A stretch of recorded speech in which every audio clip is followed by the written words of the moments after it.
4월 5일 희성가족 주일 예배 오신 여러분 주님의 이름으로 환영합니다. 묵상기도 함께 하도록 하겠습니다. 자비로우신 하나님 아버지 감사합니다. 험한 세상에서 당신의 백성들을 눈동자와 같이 보호하시고 인도하신 은혜를 감사합니다. 주님, 전 세계가 어려움을 함께 겪고 있는데 지나온 삶을 돌아보는 시간 되게 하여 주옵소서. 우리가 지금까지 어떻게 살아왔는지 또 어떻게 살아가야 하는지 우리가 무엇을 얻었고 무엇을 잃었는지 생각하게 하시고 하나님 앞에서 옳은 것이 무엇인지 선택하는 자들 되게 하여 주옵소서. 주님, 우리가 살아왔던 일상이 그냥 살아온 것처럼 보이지만 돌아보니 지극히 평범했던 그 모든 것들이 하나님의 은혜가 아니면 누릴 수 없는 특별한 은혜였음을 기억하게 됩니다. 그 평범한 일상 속으로 우리를 그리고 전 세계를 다시 인도하여 주옵소서. 주님, 특별한 은혜를 사모합니다. 그 무엇보다 이 난국을 이겨낼 수 있도록 우리의 마음을 지키는 자들 되게 하여 주옵소서. 세계가 서로를 비교하며 우등함을 자랑하고 열등함을 무시하였으나 서로 돕지 않고 서로를 내 몸처럼 사랑하지 않고 이 문제를 해결할 수 없을 텐데 주님의 말씀을 따라 살아가는 자들 되게 하여 주옵소서. 특별히 어려움 가운데 수고하는 자들이 많이 있습니다. 그들의 안전을 지키시고 그 수고에 합당한 열매를 우리 주님께서 허락하여 주옵소서. 하나님, 주님의 몸된 교회를 위해서 기도합니다. 교회 역시 지금까지 우리가 어떻게 살아왔는지 돌아보게 하시고 주님의 거룩한 신부로 이 세상에서 구원의 방주로 합당하게 살아왔는지 돌아보게 하여 주시고 정결하게 되는 시간 하나님 되게 하여 주옵소서. 주님, 오늘도 온라인으로 모이기에 힘쓰는 당신의 백성들 기억하여 주옵소서. 육신은 떨어져 있으나 공간과 시간을 넘어 풍성하게 역사하시는 하나님의 은혜가 함께하는 모든 자들에게 역사하기를 소원합니다. 특별히 외국에 있는 자들 기억하여 주시고 나그네로 살아가야 되는 그들에게 외롭지 않도록 우리 주님께서 함께하여 주옵소서. 오늘도 우리가 함께 드리는 찬양과 기도에 함께하시고 듣는 말씀이 우리의 영혼을 불붙게 하는 그런 은혜를 허락하여 주옵소서. 우리 예배 가운데 함께하시고 함께 예배하는 모든 자들에게 역사하실 성령의 능력을 소망하며 이 모든 것 예수님의 이름으로 기도합니다. 아멘. 우리 자리에 일어나서 임예 찬송 함께 하도록 하겠습니다. 찬송가 621장입니다.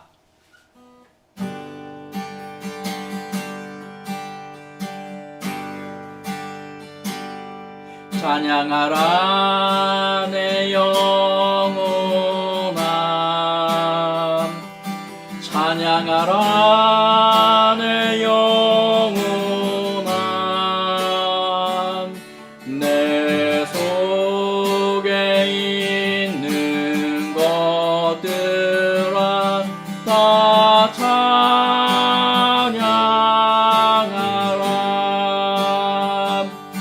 경배하라 내 영혼아, 경배하라 내 영혼아, 내 속에 있는 것들아 다 경배하라.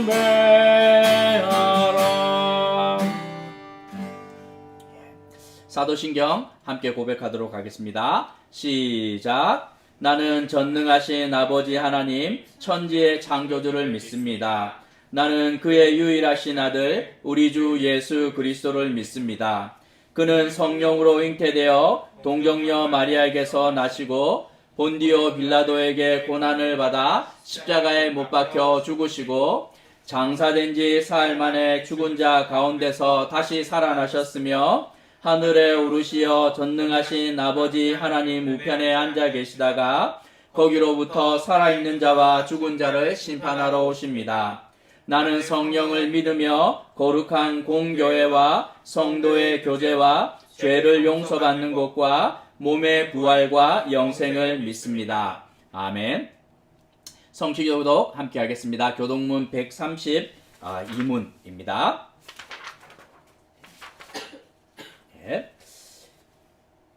이에 예수께서 제자들에게 이르시되 누구든지 나를 따라오려거든 자기를 부인하고 자기 십자가를 지고 나를 따를 것이니라. 이를 위하여 너희가 부르심을 받았으니 그리스도도 너희를 위하여 고난을 받으사 너희에게 본을 끼쳐 그 자취를 따라오게 하려 하셨느니라. 그는 죄를 범하지 아니하시고 그 입에 거짓도 없으시며 욕을 당하시되 맞대어 욕하지 아니하시고 고난을 당하시되 위협하지 아니하시고 오직 공의로 심판하시는 이에게 부탁하시며 친히 나무에 달려 그 몸으로 우리 죄를 담당하셨으니 이는 우리로 죄에 대하여 죽고 의에 대하여 살게 하려 하심이라. 그가 채찍에 맞음으로 너희가 나음을 얻었나니 그는 양과 같이 길을 잃었더니 이제는 너희 영혼의 목자와 감독 되신 이에게 돌아왔느니라. 아멘. 자리에 앉으시고 우리 4월의 찬송가 167장 함께 하도록 하겠습니다.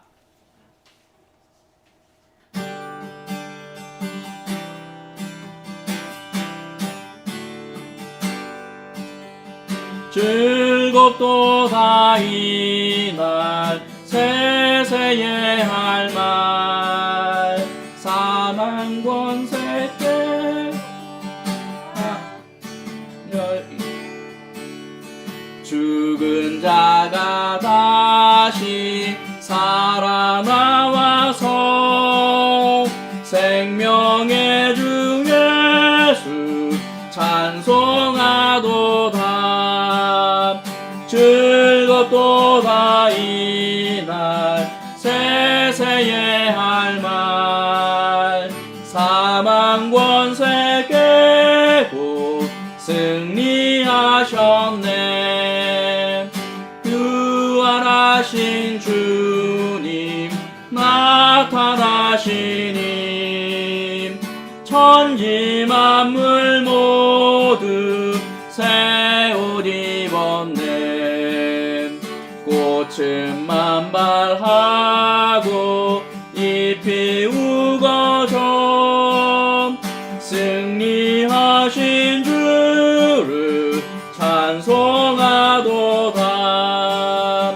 즐겁도다 이날 세세에 할 말 사망 권세 깨고 승리하셨네. 생명의 주 예수 죽음 이기고 무덤 문을 열고 살아나셨네. 주의 말씀대로 이루어져서 사흘 만에 다시 살아나셨네.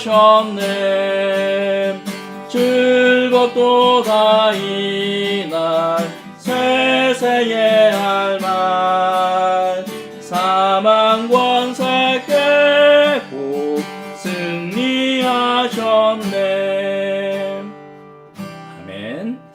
자리에 앉으시고 우리 대표기도 우리 박윤석 집사님 기도문 제가 읽도록 하겠습니다. 함께 기도하도록 하겠습니다. 주님, 우리 희성교회에서 주일 예배가 끊어지지 않게 되어 감사합니다. 또한 우리 희성교회 성도들이 예배를 사모하는 마음을 가지게 해주셔서 감사합니다. 전염병이 무서운 속도로 퍼지는 상황에서 비록 한자리에 모일 수는 없지만 이렇게 온라인 예배로 주님께 예배드릴 수 있게 되어 감사합니다. 이번 코로나19로 인해 우리나라에서 10,000명, 전 세계에서 100만 명이 넘는 감염자가 생겨 많은 사람들이 고통받고 있습니다.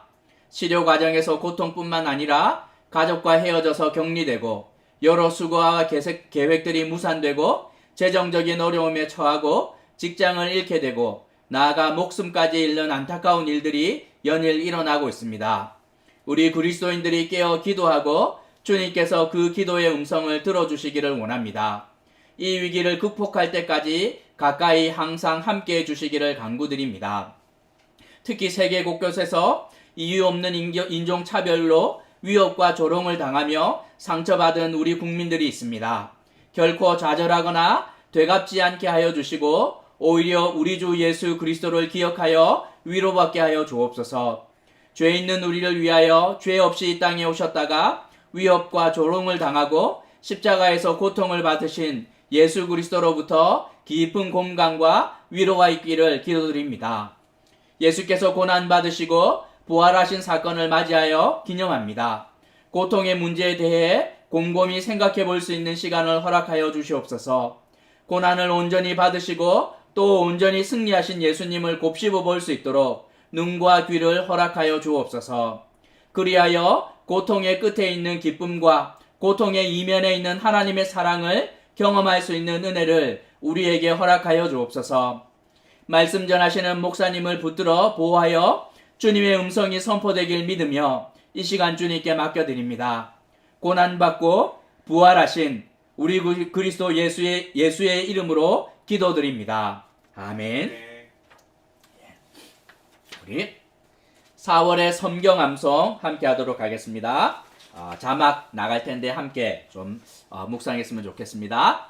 먼저 우리가 묵상할 말씀은 요한복음 14장 16절 17절 말씀인데 구원의 확신 파트입니다. 함께 읽도록 하겠습니다. 시작. 내가 아버지께 구하겠으니 그가 또 다른 보혜사를 너희에게 주사 영원토록 너희와 함께 있게 하리니 그는 진리의 영이라. 세상은 능히 그를 받지 못하나니 이는 그를 보지도 못하고 알지도 못함이라.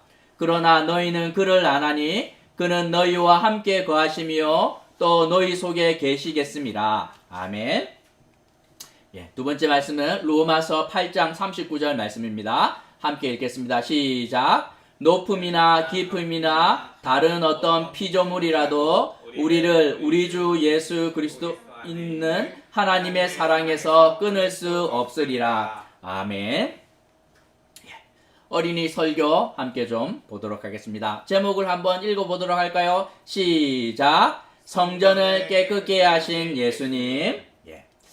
마가복음 11장 17절 말씀인데 함께 묵상해 보도록 하겠습니다. 시작. 이에 가르쳐 이르시되 기록된 바 내 집은 만민이 기도하는 집이라 칭함을 받으리라 하지 아니하였느냐? 너희는 강도의 소굴로 만들었도다 하시매. 아멘. 우리 주일학교 친구들 잘 보고 계시겠지요? 자,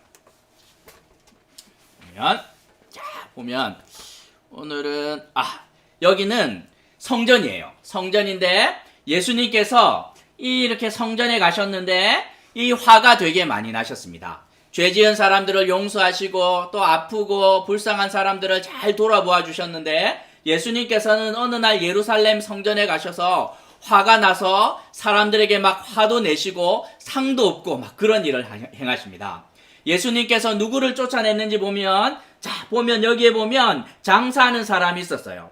양을 데려다가 이 파는 사람이 있었고 그 양을 살려면 돈이 필요했는데 그 돈을 바꾸어 주는 자도 있었는데 예수님께서 이 사람들을 다 이렇게 채찍을 만드셔서 짐승들은 때려서 다 쫓아내고 이 사람들도 다 쫓아내셨습니다. 그리고 또 어떤 사람들이 있었냐면 이 사람들이 장사하는 걸 보면서 나도 좀 장사하며 교회에서 좀 돈을 벌어야 되겠다 하고 오는 사람들이 있었어요. 이 사람들이 양을 몰고 오면서 들어가려고 하자 예수님께서 막았습니다. 너희들 이제 더 이상 들어오지 못해. 오면 안 돼. 이렇게 했는데 그런데 이 성전을 지켜야 되는 사람들이 누구냐면 여기에 보면 대제사장과 레위인과 종교인들이 있었는데 이 사람들이 예수님처럼 사람들이 이 교회를 이상하게 막 사용할 때 막고 야단치고 그렇게 하면 안 됩니다. 이렇게 해야 될 텐데 이 사람들은 아무 일도 하고 있지 않아요. 어떻게 하였냐면 어떻게 하면 예수님을 죽일까 생각을 합니다. 왜냐하면 예수님이 이 장사하는 사람들을 야단치고 쫓아내니까 이 사람들이 대제사장과 종교인들에게 돈을 주지 못하자 내가 돈을 못 벌게 되는데 어떡하지? 예수님을 죽여야 되겠다 이렇게 생각을 하는 거죠. 예수님이 이 모든 것들을 보고 화가 나셨는데 왜냐하면 이 사람들이 만민이 기도와서 어떤 누구든지 와서 하나님께 예배하고 기도하는 이 성전을 이 도둑놈의 소굴로 만들었기 때문에 예수님께서 화를 내고 있는 거예요. 그러면 교회에서 우리는 뭘 해야 되는지 살펴보아야 되는데 이응 비읍 뭡니까? 뭘 해야 되죠? 이응 비읍 예배. 교회에서는 예배하는 곳이죠. 자, 두 번째 나갑니다. 두 번째 기역 디귿 뭡니까? 기도. 그렇죠. 예, 우리 결이가 대답을 했는데 눈물로 이 친구가 기도하고 있죠. 그래서 이 교회는 기도하는 곳이 되어야 해요. 그리고 자, 난리 났어요. 뭐 하고 있습니까? 치읓 시읒 뭡니까? 찬송을 하고 있죠. 하나님을 찬송하는 곳이 되어야 합니다. 그리고 마지막으로 보면 이 조금 길어요. 보입니까? 시읒 기역 기역 비읍 뭡니까? 성경 그렇지. 전산 정답. 성경 공부. 우리가 올 때 수학이나 영어 공부를 하지 않고 성경을 공부할 때 하나님의 말씀 안에 생명의 길이 있기 때문인 것이지요. 교회는 하나님을 예배하고 기도하기도 하고 찬송하고 성경 공부합니다. 이 네 가지만 하나요? 이거 말고도 많은 일을 우리는 해요. 선교도 하고 전도도 하고 교제도 하고 위로도 하고 용서도 하고 회개도 하고 교회에서 할 수 있는 일이 많이 있지만 세상과 다르고 정말 이 교회만이 할 수 있는 일들이 있는데 그 일들을 잘 누리며 하나님의 마음을 힘들지 않게 하고 기쁘게 하는 우리 친구들 되도록 하겠습니다. 목사님이 기도하도록 하겠습니다. 자비로우신 하나님 아버지 감사합니다.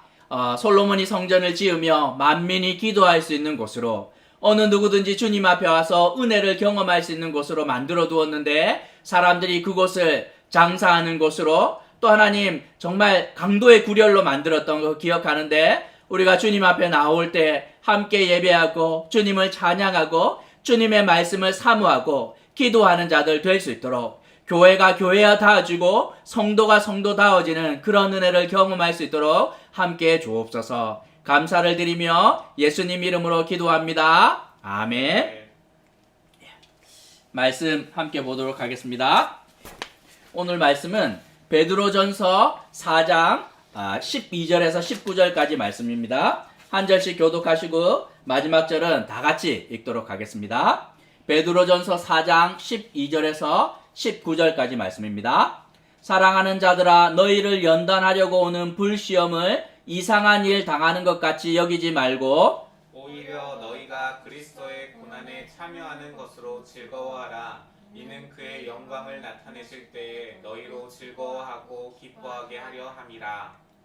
너희가 그리스도의 이름으로 치욕을 당하면 복 있는 자로다. 영광의 영 곧 하나님의 영이 너희 위에 계심이라. 너희 중에 누구든지 살인이나 도둑질이나 악행이나 남의 일을 간섭하는 자로 고난을 받지 말려니와 만일 그리스도인으로 고난을 받으면 부끄러워하지 말고 도리어 그 이름으로 하나님께 영광을 돌리라. 하나님의 집에서 심판을 시작할 때가 되었나니 만일 우리에게 먼저 하면 하나님의 복음을 순종하지 아니하는 자들의 그 마지막은 어떠하며 또 의인이 겨우 구원을 받으면 경건하지 아니한 자와 죄인은 어디에 서리요? 그러므로 하나님의 뜻대로 고난을 받는 자들은 또한 선을 행하는 가운데 그 영혼을 미쁘신 창조주께 의탁할지어다. 아멘. 함께 말씀을 좀 보려고 합니다. 매주 온라인 예배 수준을 높이기 위해 전도사님하고 이제 저희가 열심히 애를 쓰고 있습니다. 오늘도 주님께서 이렇게 랜선과 무선 062 라우터 각 가정에 이렇게 네트워크를 좀 지켜주시길 기도하고 있습니다. 4월 5일은 식목일인데 이 교회력으로 보면 오늘이 고난주간의 시작입니다. 4월 15일 총선이 코앞이지만 코로나 사태로 인해서 마치 블랙홀처럼 사회의 모든 관심들이 거기에만 집중되는 듯합니다. 코로나의 기세가 대단하지만 우리는 여전히 먹고 자고 일하고 하는 일상을 살아가야 하는데 오늘은 고난주간을 시작을 하며 고난의 의미에 대해서 좀 묵상하고 교훈을 얻으려고 합니다. 지난번에 제가 한번 말씀드린 적이 있을 텐데 성경에 고난이라는 단어가 가장 많이 등장하는 성경은 어디일까요? 모르면 무조건 시편을 찍으면 됩니다. 왜냐하면 시편은 150장에 걸쳐 있기 때문에 분량이 가장 많으니 그 어떤 단어도 많이 등장합니다. 고난도 마찬가지인데 시편이 17번 이렇게 고난이라는 단어가 등장을 하는데 2등은 그러면 어딜 것 같아요? 고난의 대명사 욥기에 고난이 많이 등장할 것 같지요? 그렇지 않습니다. 욥기에는 오히려 고난이라는 단어는 3번 딱 등장합니다. 2등은 어디냐면 베드로 전서인데 베드로 전서는 분량이 5장밖에 되지 않아요. 시편 150편에 비하면 베드로 전서는 5장 거의 3%밖에 되지 않지만 고난이라는 단어가 시편에 17편 등장할 때 이 5장밖에 되지 않는 베드로 전서에 고난이라는 단어가 15번 등장합니다. 무슨 말입니까? 욥의 고난이 지극히 개인적인 것이라면 베드로가 살았던 로마 시대에 그들이 당하였던 고난은 개인적인 영역을 넘어 구조적인 형태로 교회와 성도들에게 어려움을 주었기 때문에 베드로는 고난에 대해서 그들에게 권면과 가르침을 주고 있습니다. 오늘은 지금까지 계속 살펴보았던 에베소서를 잠시 접어두고 베드로 전서를 묵상하려고 합니다. 예수님의 12제자 가운데 수제자 역할을 했던 베드로는 주로 이렇게 예수님이 부활하시고 승천하신 다음에 예루살렘을 중심으로 사역을 담당합니다. 유대인들을 대상으로 사역을 담당했고 바울은 이방인들을 위해서 선교의 길을 나가지요. 하지만 바울이 이 3차 선교여행 마치고 로마에서 가택연금을 당하던 시절 베드로는 어떤 이유에서인지 모르겠는데 비슷한 시기에 로마에 가게 됩니다. 아마 그 당시는 네로라는 황제가 로마를 통치하면서 이 로마에서 발생하였던 화재의 책임을 만만하고 연약하고 보잘것없었던 기독교인들에게 다 돌렸고 나중에 보면 아마 네로 황제에 의해서 베드로가 순교를 당하지 않았는가 사람들은 추측합니다. 베드로가 주로 사역했던 예루살렘은 로마의 식민지이기는 하지만 유대인들이 주류입니다. 하지만 로마에 자기가 이렇게 와보니 기독교인들이 절대로 주류 사회에 들어갈 수 없음을 알았고 그 결과로 말미암아 12절에서 불과 같은 시험이 교회와 성도들에게 필수적이었음을 베드로는 깨닫게 됩니다. 한국은 이렇게 세계 열강대계에 비하면 순위가 좀 뒤처지지요. 하지만 한국에서 살면 한국 사람들은 주류에 속한 사람들입니다. 이렇게 멸시나 천대 없이 마음껏 살아가는데 미국이나 유럽 이런 데 가보면 우리가 정말 주류에 속한 사람들이 아니구나 하는 것을 깨닫는데 베드로가 그러하였습니다. 이 예루살렘에 있을 때는 다 유대인들이니 로마 사람들이 오히려 소수이고 그래서 그냥 마음껏 살았는데 로마에 한번 와보니 이 신앙을 가지고 로마 시대를 살아간다는 것이 얼마나 이렇게 많은 한계와 어려움이 있는지 깨닫게 되는 것이죠. 너희들은 거룩한 나그네로 살아야만 하고 고난과 이 아픔이 필수적일 텐데 주님께서 너희에게 이 고난을 주시는 이유와 그 목적이 무엇인지 그리고 이 고난 가운데 어떻게 살아가야 하는지를 베드로는 가르침을 주고 있습니다. 우리는 먼저 생각해 보아야 하는 게 고난이 무엇인지를 정의 내려야 합니다. 15절에서 보면 우리의 잘못으로 인해 당하는 어려움을 베드로는 절대 고난이라고 정의하지 않습니다. 그리고 절대로 그런 방식으로 살아가지 말라고 정의합니다. 그리고 우리의 어려운 환경을 베드로는 고난이라고 말하고 있지 않습니다. 우리는 지금 코로나로 인해 어려움을 겪고 있지만 우리가 겪는 이 어려움 역시 성경이 말하는 고난의 범주에 들어가지 않습니다. 13절에서 보면 그리스도의 고난, 14절에서는 그리스도의 이름으로 치욕을 당하면, 16절에서는 그리스도인으로 고난을 받으면, 19절에서 하나님의 뜻대로 고난을 받는 자들은 이렇게 말하고 있습니다. 단지 우리가 겪는 어려운 시대나 환경을 고난이라 말하지 않고 하나님 때문에 그리스도 때문에 그리스도인이기 때문에 당하는 어려움을 베드로는 고난이라고 정의하고 있습니다. 질병이 남녀노소 언어와 민족을 가리지 않습니다. 종교도 가리지 않고 영국의 왕세자도 격리 중이고 유명한 이 운동선수나 연예인이나 건강한 자도 심지어 의사까지도 가리지 않고 조건만 된다면 피해갈 수 없습니다. 기독교인이기 때문에 질병이 더 심하게 오거나 하지 않는다는 말이지요. 요셉이 살았던 7년의 대흉년은 기독교인에게 더 가혹하거나 하지 않고 모두에게 힘든 시기였습니다. 로마 시대도 마찬가지였는데 기독교인들이 힘들었지만 로마인이 아니었던 로마 시민권이 없었던 모든 자들에게 로마는 살아가기가 만만하지 않았습니다. 그럼에도 불구하고 하나님 때문에 그리스도 때문에 신앙의 이유로 성도들은 훨씬 더 많은 대가를 치르며 살아갈 수 있는데 그것을 바로 이 성경이 말하는 고난이라고 베드로는 정의하고 있습니다. 다윗을 한번 생각해 볼까요? 다윗에게 이 장인 사울은 참 어려운 상대였습니다. 하지만 그것은 고난이 아닌 것이지요. 싫으면 같이 안 살면 그만 아닙니까? 동굴에서 만났을 때 그냥 죽이면 끝나는 것이었어요. 그 어려운 환경이 그냥 고난이 아니라 그것이 고난이 될 때 어떻게 자기 안에 있는 본성을 거슬러가며 억지로 내 본성은 아니지만 하나님 때문에 하나님의 약속과 말씀 때문에 꾹 참고 용납하고 용서하고 버틸 때 그것은 우리에게 의미 있는 고난이 된다 이렇게 말하고 있습니다. 시댁이 힘들 수도 있고 이 처가 떼기 힘들 수 있지만 그 어려운 환경 자체가 성경은 절대로 고난이라고 말하지 않습니다. 힘들면 안 가면 그만 아닙니까? 하지만 본성은 그러하나 하나님의 말씀 때문에 명절만 되면 목사가 그냥 매번 가서 잘하라 그러니까 힘들고 어렵지만 그냥 꾹 참고 말씀 때문에 가서 어려운 자리에 그냥 앉아 있을 때 그것이 우리에게 고난이 된다 이렇게 말하는 것이지요. 직장 생활이 얼마나 힘듭니까? 하지만 성경은 그거 자체를 고난이라 말하지 않습니다. 힘들면 안 가면 그만이에요.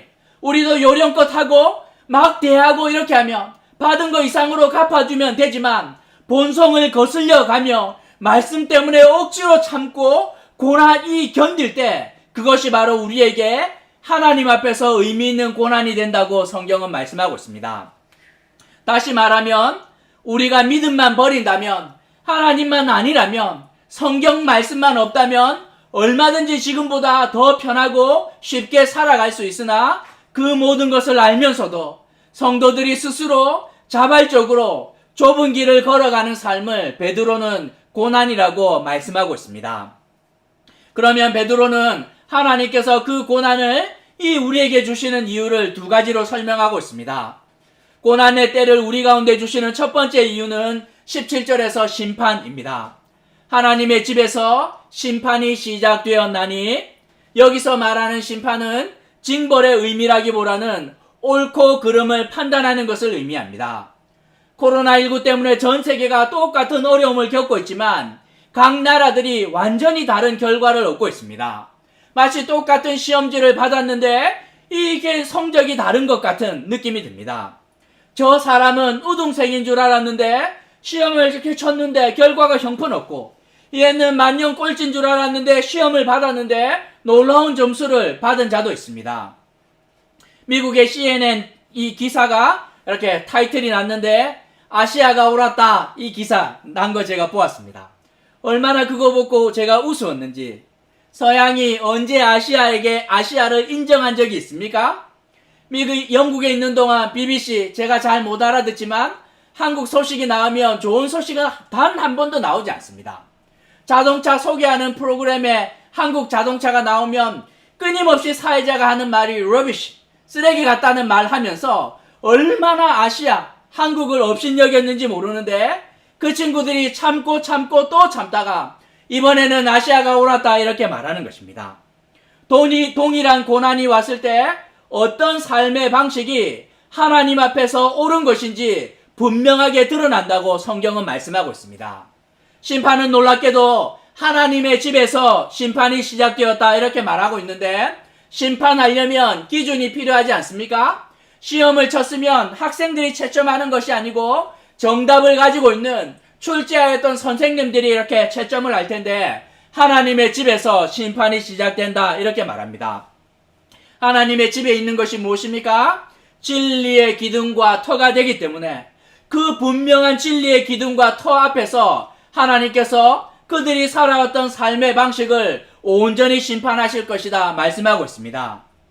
한국과 다르게 미국은 의료가 공공재가 아니고 유럽에서 시작되었던 인본주의가 겉으로 보면 참 좋아 보이지만 이웃과 무관하게 지극히 개인적으로 적은 것으로 발전할 때에 그 결과가 얼마나 심각한 것인지 우리는 눈으로 보고 있습니다.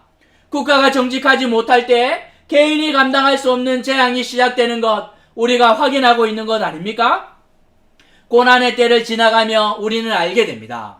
어떤 삶의 방식이 옳고 어떤 삶의 방식이 그른 것인지 이 하나님 앞에서 분명하게 알게 되는 것이지요.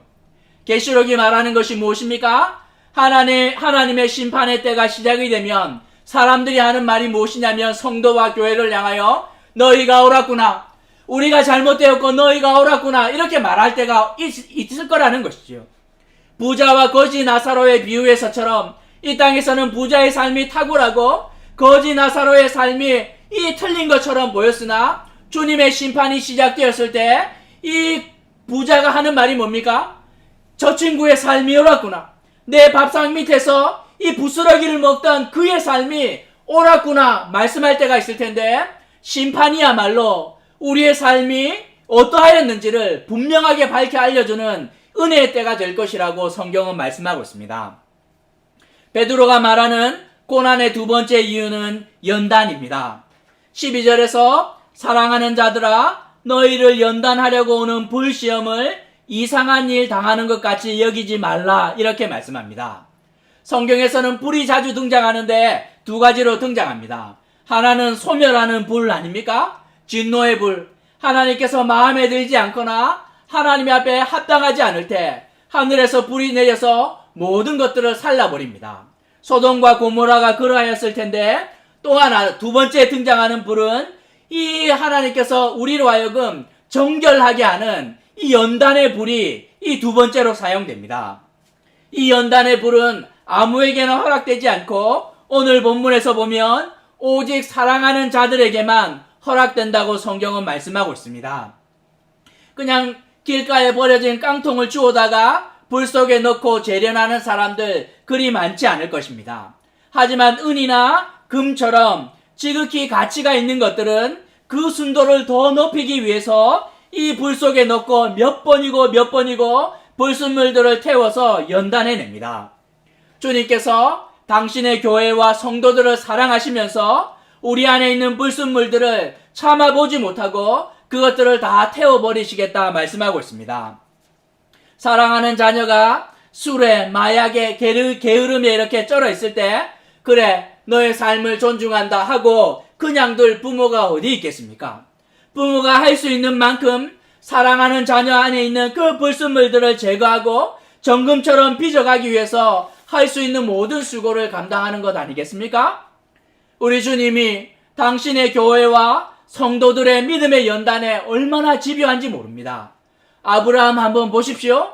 75세에 불러서 아들을 줄 것처럼 이렇게 말씀하시면서 25년을 연단했다가 아내를 2번이나 빼앗겼다가 아들이 태어났는데도 나중에 그걸 모리아 산까지 데려갔다가, 모세는 오죽합니까? 태어나자마자 버려져서 그냥 물속에서 그냥 강 위에 둥둥 떠내려가는데 그걸 또 건져다가 40년 잘 키웠으면 그냥 왕이 되면 좋을 텐데 광야에서 또 40년 굴리고, 그래서 또 40년 이 하나님의 그렇게 목이 고든 백성과 함께 이렇게 살았는데 결국에는 약속의 땅에 들여보내주지도 않고, 야곱을 한번 보십시오.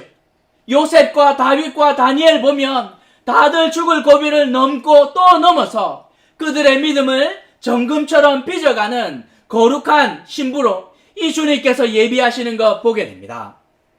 주님께서 꼭 이 방법 써야 합니까? 당연하지요. 왜 그러하냐면 우리 안에 깊이 뿌리 내린 죄성 때문입니다. 말하지 않아도 우리는 잘 알고 있지 않습니까? 우리 안에 있는 죄성이 얼마나 강력한지 웬만해서는 뽑히지 않아요. 절대로 바뀌지 않기 때문에 주님께서 끝까지 연단하고 또 연단해야 그 죄의 쓴뿌리들이 뽑혀나가며 우리 안에서 하나님을 닮아가는 놀라운 은혜가 있기 때문에 주님께서는 연단하시면서, 또 하나는 절대로 포기하지 않는 하나님의 사랑이 있기에 이 연단을 가능하게 하는 것이라고 성경은 말씀하고 있습니다. 고난을 허락하신 두 가지 이유가 하나는 심판이고 또 하나는 연단이었다면 주님께서 고난을 통하여서 목적하는 바가 무엇인지 우리는 생각해 보아야 합니다. 13절에서 너희가 그리스도의 고난에 참여하는 것으로 즐거워하라 이렇게 말씀합니다. 연단을 통하여 너희가 성화되는 것으로 기뻐하라 이렇게 말하지 않고, 하늘에 상급이 있는 것으로 기뻐하라 이렇게 말하지 않고, 그리스도의 고난에 참여하는 것으로 즐거워하라 이렇게 말합니다. 고난은 우리로 하여금 그리스도의 고난에 참여하는 것이고, 그리스도의 고난은 그리스도의 영광일 텐데, 우리 역시 그리스도의 고난에 들어감으로 오직 예수님 말이 누릴 수 있는 영광을 우리로 하여금 공유하도록 하기 위해서 허락하시는 것이라고 말씀하고 있습니다. 고난이 축복이라는 말이지요. 오직 고난은 의 사랑받는 자들에게만 허락되며, 그 목적은 그리스도의 고난에 참여함으로 그리스도의 영광을 누리도록 하는 것이 이 목적이라고 말씀하고 있습니다. 수년 전이었던 것 같은데, 집에서 이렇게 TV를 없애면서 TV 이렇게 밑에 선반이 있었습니다. 이 원목으로 되어 있었는데, TV가 없어지니까 그것도 쓸모 없어졌겠지요? 고민하다가 그것을 가져다가 책상을 만들기로 제가 결심을 했습니다. 그리고 그냥 책상을 만드는 것이 목적이 아니었고, 집에 있는 어린 아들 둘과 함께 그것을 톱질하고 자르고 칠하고 하면서 아이들과 함께 하는 것이 목적이었던 것이죠. 책상 만드는 것이 목적이었으면 저 혼자 그냥 하면 속도도 빠르고 결과물도 훨씬 더 좋았을 텐데, 일부러 어린 아이들에게, 유치원 다니는 아들들에게 톱질도 시키고 사포질도 시키고 칠도 시키고 나사를 돌리게 하고, 전체 공정이 100이라면 두 아들의 기여도는 사실 10도 되지 않습니다. 그런데 그 모든 공정이 끝나고 난 다음에 저희 2번 한이가 어떻게 했냐면, 책상을 뒤집어 놓고 그 안에 절대로 지워지지 않는 유성 매직으로 날짜와 자기 이름을 썼습니다. 그리고 이 책상 이야기할 때마다 자기가 다 만든 거라고 무용담이 막 펼쳐지는 것이죠. 만드는데 얼마나 힘들었는지 모르고 얼마나 위험했는지 모른다, 이런 말들을 막 합니다. 제가 옆에서 뭐라고 하겠습니까? 그냥 웃는 것이죠. 영광 너 다 가져가라. 책상 뒤집어 놓고 다시 페인트로 막 지우면서 날짜 옆에다가 조한 대신에 조인재 이름 적지 않습니다. 저의 목적은 아들들에게 그 모든 것들을 주기 위함 아니겠습니까? 우리 주님께서 그냥 대신 다 감당할 수 있지만, 우리로 하여금 고난을 허락하신 이유는 하늘나라 갔을 때 고난을 경험한 자들이 가장 영광스러울 텐데, 그 가운데 소외되지 않도록 주님의 고난에 동참함으로 주님의 영광스러운 자리 가운데로 나올 수 있도록 그냥 숟가락 하나 얹을 수 있는 기회를 주신 것이 바로 그것이라고 말씀하고 있습니다. 우리 전도사님은 현역 다녀오셨습니까? 네. 예, 현역 다녀오셨죠. 저는 군대 이야기만 나오면 할 말이 없습니다. 저는 공익근무 요원으로 4주 훈련 이렇게 받은 것이 전부였고, 가뿐한 마음으로 보이스카우트 캠프 가는 마음으로 갔습니다. 제가 언제 총을 한번 쏴보겠느냐 하고 4주 훈련 받으면서 총 쏴본 것이 전부이고, 그런 것이죠. 현역생활 힘들게 하신 분들 계시고, 특전사처럼 특별히 어려운데 나온 분들도 계시지만 전 그렇지 않습니다. 4주 훈련 받은 것이 다 전부임에도 불구하고 이렇게 이력 썼을 때 어떻겠습니까? 저도 군필이에요, 군필. 어려운데 갔다 온 분들도 군필이지만 4주밖에 갔다 오지 않은 저도 역시 면제가 아니라 당당하게 군필 씁니다. 제주도 계시는 오인석 목사님 방위 다녀오셨는데 그분도 군필입니다, 군필. 숟가락 같이 얹는 것이지요. 주님께서 그렇게 안 하셔도 되는데, 우리가 감당할 수 있는 고난을 허락하시면서 우리가 이 지금 당하는 것이 참 힘겨워 보이지만 나중에 지나고 나면 아무것도 아닐 텐데, 이 고난이 없었으면 주님께서 주시는 영광스러운 자리 가운데로 들어갈 수 없었겠구나 깨닫게 되는 은혜가 있을 것이라 이렇게 말씀하고 있습니다. 우리 주님께서 예수님의 수고를 인정하실 때에 우리로 하여금 그 은혜의 자리 가운데 소외되지 않고 그 영광에서 소외되지 않도록 할 말이 있도록 하시기 위해서 고난에 참여하도록 하시는 것이라고 그 고난의 목적에 대해서 말씀하고 있습니다. 그러면 이 고난의 시대를 우리는 어떻게 살아가야 하겠습니까? 베드로는 세 가지를 말씀하고 있는데, 먼저 12절과 16절에서 고난받는 것을 이상히 여기거나 부끄러워하지 말라고 말씀하고 있습니다. 왜? 많은 사람들이 이 건강이나 직장이나 가정에서 큰 어려움을 겪을 때, 특별히 성도들이 내가 뭐 지은 죄가 있어서 그런가? 잘못해서 그런가? 이렇게 생각할 수가 있는데 그렇지 않다는 말입니다. 도둑질이나 살인이나 악행이나 남의 일을 간섭하는 것으로 당하는 그런 일이 아니라면, 이 정말 우리가 요령껏 피해갈 수 있지만 주님 때문에, 그리스도인이기 때문에 자발적으로 당하는 어려움이라면 절대로 이상히 여기지도 말고 부끄러워하지 말라고 성경은 말씀하고 있습니다. 고난을 대하는 성도의 두 번째 자세는 이상히 여기거나 부끄러워 여기지 않는 것, 그것을 넘어서서 좀 더 적극적으로 즐거워하며 하나님께 영광을 돌리는 것이라고 말씀하고 있습니다. 13절에서 즐거워하고 기뻐하라. 왜? 14절에서 보면 그 고난이 결국 우리에게 해가 되지 않고 복이 되고, 이 영광의 영이 우리와 함께 있기 때문에 즐거워하고 기뻐하며 영광을 돌릴 수 있다, 이렇게 말하고 있습니다. 우리가 왜 즐거워해야 합니까? 17절과 18절에서 보면 복음에 순종하는 우리가 이 정도 어려움을 당한다면 복음에 순종하지 않고 경건하지 않는 자와 죄인들의 끝은 볼 것도 없는 거예요. 성도들이 이 정도 힘든데 나머지 사람들은 정말 나중에 보면 놀라운 일들 일어나는 거 보기 때문에 우리는 훨씬 더 기뻐하고 주님 앞에 영광을 돌릴 수 있다, 이렇게 말합니다. 베드로는 고난을 대하는 마지막 자세로 하나님께 모든 것을 맡기고 선을 행하라, 이렇게 말합니다.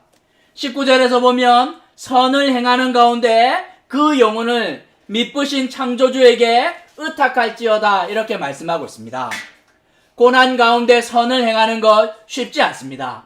그래서 우리가 낙심하지 않고 신실하신 하나님께 우리의 영혼을 맡기지 않으면 우리는 절대로 고난 가운데 일상을 살아갈 수 없을 텐데, 힘들고 어려울 때마다 혹시 내가 이렇게 살아야 되나 이렇게 생각할 때마다 실수하지 않는 하나님인 줄 알고 우리의 영혼을 그분에게 의탁하고 우리가 하던 선을 끊임없이 행하는 삶을 살아가라, 이렇게 말합니다. 제가 이야기를 들었는데 부흥회, 예전에 있었던 부흥회 하면 목사님들이 와서 설교만 한 2시간 정도 합니다. 제일 앞에 장로님 두 분이 앉아 있는 것이지요. 이렇게 대표들이니까 2시간 동안 막 힘겹지 않게 막 앉아서 이게 막 논리도 없는 그 부흥 강사의 설교를 2시간 동안 들었습니다. 마치고 나가는데 장로님 두 분이 이야기를 합니다. 박 장로님, 목사님 설교가 무슨 뜻인지 이해하시겠어요? 했더니만 대답합니다. 무슨 말인지 하나도 모르겠습니다. 그랬더니만 김 장로님이 대답합니다. 하는 말이, 그래도 목사인데 나쁜 소리 했겠습니까? 하던 일 열심히 합시다 하고 그냥 순종했다는 이야기를 들었습니다. 때로는 우리가 이 땅을 살아가며 하나님께서 우리의 삶에 허락하신 고난과 아픔과 이 의미들이 이해 안 될 때가 많고, 그때 우리가 해야 되는 것이 하나님의 그 본성을 신뢰하는 것이지요. 신실하시고 선하시고 실수하지 않는 하나님이시기 때문에 이 다윗에게 기름 부었는데 왜 이런 장인어른을 주셨을까? 이렇게 생각을 할 때 이해가 안 되기 때문에 하나님만을 믿고 그분에게 내 영혼을 맡기고 그냥 내 할 일 하는 거예요. 주님의 약속이 있기 때문에 나는 용서하고 품는다. 이 정치적으로 보면 이 죽이는 것이 옳을지 모르겠지만 하나님의 약속을 따라 나는 선한 일을 행한다, 이렇게 살아갈 때 시간이 지나고 보니 하나님의 완전한 계획이 있었음을 우리는 알게 되는 것 아니겠습니까? 코로나가 창궐해도 우리가 믿음만 버린다면, 하나님만 아니라면 우리는 누구보다 쉽게 살아갈 수 있습니다. 오 집사님처럼 알코올 넣지 않은 손 세정제 그냥 이렇게 만들어서 팔면 뭐 누가 다치든지 상관없이 돈을 벌 수 있는 것 아닙니까? 이기적으로 우리도 마스크 사재기 하고 몸을 사리고 적당히 요령을 부리고 남을 속이고 짓밟고 받은 거 이상으로 갚아주고 살아가면 세상살이 어려운 거 하나도 없어요. 믿음만 버린다면 한국은 천국이 될 것입니다. 사기꾼에게 얼마나 관대한지, 정직하면 오히려 더 많은 손해를 보는 나라가 우리나라 아니겠습니까? 하지만 하나님의 말씀을 따라 하나님의 뜻대로 살아가면 참 원치 않은 고난의 길이 펼쳐질 때가 많이 있습니다. 하지만 그때 생각해야 하는 것이죠. 결국 이 땅의 삶의 끝에 하나님의 심판, 곧 어떤 삶의 방식이 옳은 것이었는지 판단하는 그때가 반드시 올 것이라고 성경은 경고하고 있는데, 그 심판은 오직 하나님의 집에서 시작되고 진리의 기둥과 터 위에서 판면 날 것이라 말씀하고 있습니다. 하나님의 심판 앞에 부끄럽지 않도록 우리 주님은 당신의 교회와 성도들에게 연단의 때를 허락하고 있습니다. 우리 안에 불순물들이 다 사라지고 정금처럼 빚어지도록 그냥 소멸하는 불이 아니라 정결케 하는 불로 우리를 만들어 가신다 성경은 말씀하고 있습니다. 시대적으로 어려움을 겪고 있지만 우리는 믿음 때문에 남들보다 더 힘겨운 시대를 지나갑니다. 하지만 절대로 절망하거나 원망하지 말아야 합니다. 믿음으로 잘 살았는데 암이 생기고, 믿음으로 열심히 살았는데 사기당하고, 직장과 싸움에 어려움이 있다면 주님의 고난에 동참하도록 허락하시는 기회라 생각하고, 나중에 이걸로 내가 주님과 함께 그 영광의 자리에 참여할 때 숟가락 하나 얹을 수 있는 기회라 생각하시며 감사히 한번 살아보십시다. 절대로 이상히 여기지도 말고 부끄럽게 생각하지도 마시고 오직 믿음으로 힘들지만 억지로라도 즐거워하셔야 합니다. 그리고 늘 하던 대로 믿음의 일상을 살아가면 됩니다. 어떻게? 우리의 영혼을 신실하신 주님께 의탁하면서 살아가면 됩니다. 저는 단 한 번도 홈스쿨 생각한 적도 없고 앞으로도 생각 안 할 텐데 강제적으로 코로나19 때문에 집에서 홈스쿨 하고 있습니다. 8시에 1교시가 시작되는데 8시부터 8시 40분까지 아이들과 함께 매일 성경하고 성경 읽기표 따라 성경 3장 읽는 것입니다. 고난주간 시작되는데 무엇을 할 수 있을까 생각을 해보니 외국 친구들은 초콜릿 금식하거나 아니면 디지털 금식, 이렇게 스마트폰 좀 덜 하는 거 이렇게 하는데 저는 그거 별로 안 하고 싶습니다.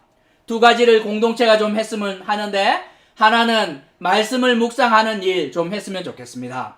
성경 읽기표 따라 지금 열왕기서 이렇게 읽고 있는데 그거 말고, 그거 3장 읽는 거 말고 누가복음을 공동체가 함께 읽었으면 좋겠습니다. 누가복음이 총 24장인데 하루에 4장씩 읽으면 6일이면 끝나게 되지요.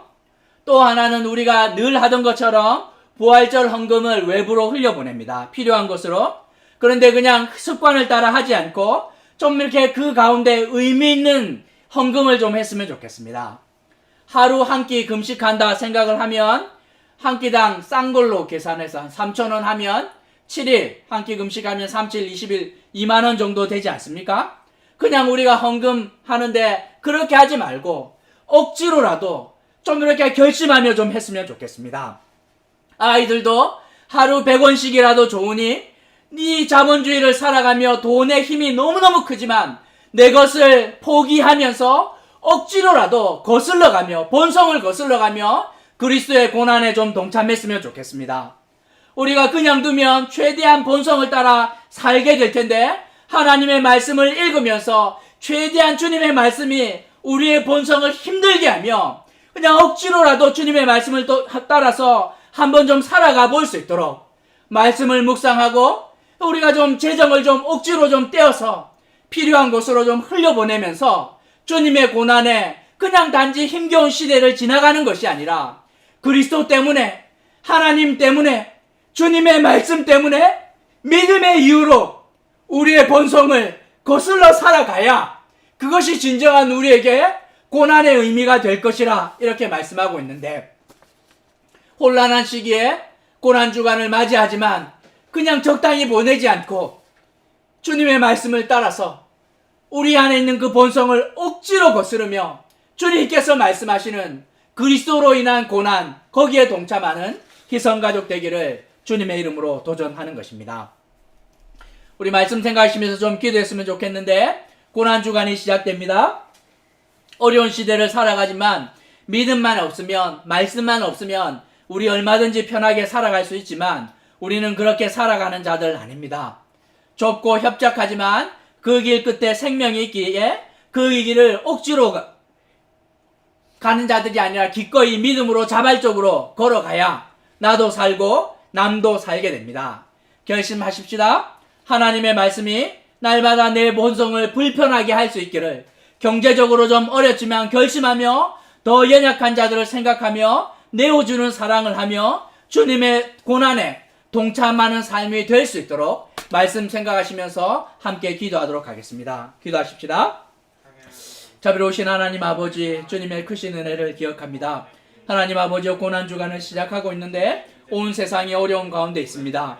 단지 그냥 힘겨운 시대를 지나가는 것이 아니라 하나님, 믿음으로 인해, 하나님으로 인해 쉽게 갈 수 있으나 우리가 그렇게 가지 않았으면 좋겠습니다. 말씀을 생각을 하며 정말 하나님 억지로 우리의 본성을 주님의 말씀 때문에 거스르고 하나님 아버지 경제적으로 대가를 지불하며 살아갈 수 있도록 주님께서 은혜를 내려주시기를 소원합니다. 내어주는 사람 하게 하여 주시고 하나님 아버지 쉬운 길 가지 않고 좁고 협착한 길을 가는 자들 될 수 있도록 주님 함께 해주시기를 소원합니다. 흩어져 있으나 하나님 아버지 한 주간 고난의 때를 그렇게 잘 보낼 수 있도록 주님께서 함께하여 주옵소서. 이 시간 위해서 기도하실 때 한국 사회와 한국 교회를 위해 또 세계 사회를 위해 함께 기도했으면 좋겠습니다. 세계가 어려움을 겪고 있는데 주님께서 함께 해주시도록 정치인들과 그 담당자들에게 지혜를 주시고 질병으로 인해서 우리 가운데 불신하고 의심하고 차별하는 이 어리석음을 내어버리게 하여 주시고 함께 살아가기 위해서 수고하는 일들, 특별히 이를 위해서 한국교회 성도들이 참 이렇게 이념으로 싸우지 않고 이 불쌍히 여기는 마음, 정말 눈물로 깨어 기도하는 그런 일에 앞장설 수 있도록 한국 사회와 한국 교회와 세계 사회를 위해서 기도하도록 하겠습니다. 기도하시겠습니다. 자비로우신 하나님 아버지, 주님의 크신 은혜를 간구합니다. 하나님, 어려운 시대를 지나가고 있는데 한국 사회와 한국 교회를 긍휼히 여겨주시고 이 세계 사회를 주님 긍휼히 여겨주시기를 소원합니다. 하나님 아버지, 주님께서 함께하여 주옵소서. 정치인들과 담당하는 자들에게 지혜를 허락하여 주시고 질병으로 인해 서로를 불신하고 의심하고 차별하는 이 엉터리 같은 삶을 버리게 하여 주시고 함께 살아가기 위해 수고할 수 있도록, 특별히 이를 위해 한국교회가 앞장설 수 있도록 대가 지불하며 살아가는 일들이 우리 가운데 허락될 수 있도록 주님 함께하여 주시기를 소원합니다. 하나님 아버지 그렇게 역사하여 주시고 하나님 아버지, 놀라운 애들 하나님 아버지의 털 깎는 자 앞에서 잠잠하였던 주님의 삶을 따라서 살아갈 수 있도록 주님 은혜 내려주시기를 소원하오니 함께하여 주옵소서. 마지막으로 함께 기도했으면 좋겠습니다. 서로를 위해서 기도했으면 좋겠는데 우리 옆에 있는 가족들, 흩어져 있는 우리 교회 식구들, 특별히 어려움을 겪고 있는 가족들 위해서 기도해 주십시오. 어려운 시기에 이겨낼 수 있는 힘과 용기와 지혜 주시도록, 잠때로는 이해가 안 되는 이 고난의 시기에 우리의 영혼을 주님께 온전히 의탁하며 우리가 해왔던 선한 일을 행하는 일상을 잘 살아갈 수 있도록 위해서 좀 기도해 주십시오. 우리 혜인이 건강이 좀 회복되어서 감사하고 우리 박 집사님 이직 이렇게 되었는데 우리가 다 아는 것처럼 참 감사하지요. 그리고 이지연 집사님 복직하셨는데 참 이렇게 아이를 떼놓고 쉽지 않을 텐데 하나님께서 기억해 주시고 또 우리 가족들뿐만 아니라 우리 가족의 가족들 가운데 어려움을 겪고 있는 또 지체들이 있을 텐데 하나님께서 긍휼히 여겨주시도록 서로를 위해서 함께 기도하러 그리고 우리가 예배하고 있는 외국에 계신 우리 가족들 계십니다. 선교사님들 또 나가 있는 분들 참 이렇게 삶이 만만하지 않을 텐데 하나님께서 그들을 안전하게 지켜주시고 제주도에 계신 오 목사님 긍휼히 여겨주시도록 함께 이런 제목 가지고 기도하도록 하겠습니다. 자비로우신 하나님 아버지, 은혜를 허락하여 주옵소서. 하나님, 의인의 간구는 역사하는 힘이 크다 주님 말씀하였는데 하나님 옆에 있는 가족들 긍휼히 여겨주시고 흩어져 있는 우리 교회 식구들 긍휼히 여겨주시기를 소원합니다. 하나님 아버지, 어려운 때를 살아갈 때 하나님 아버지 고난 가운데 절대로 낙심하지 않고 주님께 우리의 영혼을 맡기고 하나님 의탁하며 선을 행하는 자들 되게 하여 주옵소서. 어려운 시기를 지내가나 하나님 아버지 이직하고 하나님 또 복직하고 하나님께서 주신 은혜를 또 저희가 누리며 살아갑니다. 하나님 아버지요, 또 하나님 아버지요, 어려운 시대를 지나갈 텐데 건강의 어려움으로 진로의 인도를 놓고 막혀있는 인생의 문으로 힘들어할 때마다 주님께서 찾아가셔서 놀라운 은혜로 함께 하시고 채워주시는 은혜 주님 허락하여 주옵소서. 주님 그렇게 역사하여 주옵소서. 자비로우신 하나님 아버지, 의인의 간구는 역사하는 힘이 크다 주님 말씀하였는데 우리의 간구를 기억하여 주시고 하나님의 때에 하나님의 방법으로 꼭 응답하여 주셔서 우리가 고아가 아니라 당신의 사랑받는 자녀임을 확인하여 주옵소서. 감사를 드리며 이 모든 거 예수님의 이름으로 기도합니다. 아멘. 우리 찬양 함께 했으면 좋겠는데 우리 괴로울 때 주님 얼굴 보라 찬양 함께 하시겠습니다.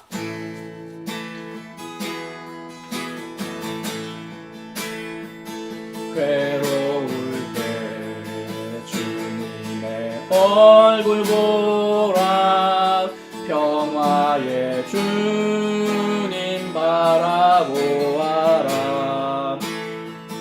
세상에서 시달린 친구들아 위로의 주님 바라보아라 눈을 들어 주를 보라 내 모든 염려 주께 맡겨라 슬플 때에 주님의 얼굴 보라 사랑의 주님 안식 주리라 힘이 없고 내 마음 연약할 때 능력의 주님 바라보아라 주의 이름 부르는 모든 자는 힘 주시고 늘 지켜주시리 눈을 들어 주를 보라 내 모든 염려 주께 맡겨라 슬플 때에 주님의 얼굴 보라 사랑의 주님 안식 주리라. 제가 기도하고 축도하도록 하겠습니다. 자비로우신 하나님 아버지 감사합니다. 지난 한 주도 지켜주시고 인도해 주신 것 감사하고 오늘도 함께 예배할 수 있도록 은혜 내려주신 것 참 감사합니다. 하나님 이 땅을 살아가며 우리에게 쉬운 길이 있으나 치열한 세상 가운데 성도라는 이유로 참고 수고하고 멸시받을 때가 많은데 그때마다 우리의 영혼을 신실하신 하나님께 의탁하는 자들 되게 하여 주시고 우리의 일상을 정말 주님의 말씀을 따라 선을 행하며 살아가는 자들 되게 하여 주옵소서. 어려운 시대를 살아가며 경제적으로 또 하나님 건강으로 정서적으로 또 이렇게 인생에 많은 아픔과 환난이 떼어 있을 텐데 그때마다 주님께서 찾아가셔서 위로하시고 힘주시고 친히 인도하시는 놀라운 은혜를 풍성하게 허락하여 주옵소서. 지금은 우리 구주 예수 그리스도의 크신 은혜와 하나님 아버지의 극진하신 사랑하심과 성령 하나님의 교통하심이 주님의 고난에 기쁨으로 동참하기를 결심하는 희성가족들 머리 위에와 이들의 생업 위에 지금부터 영원까지 함께 있을지어다. 아멘.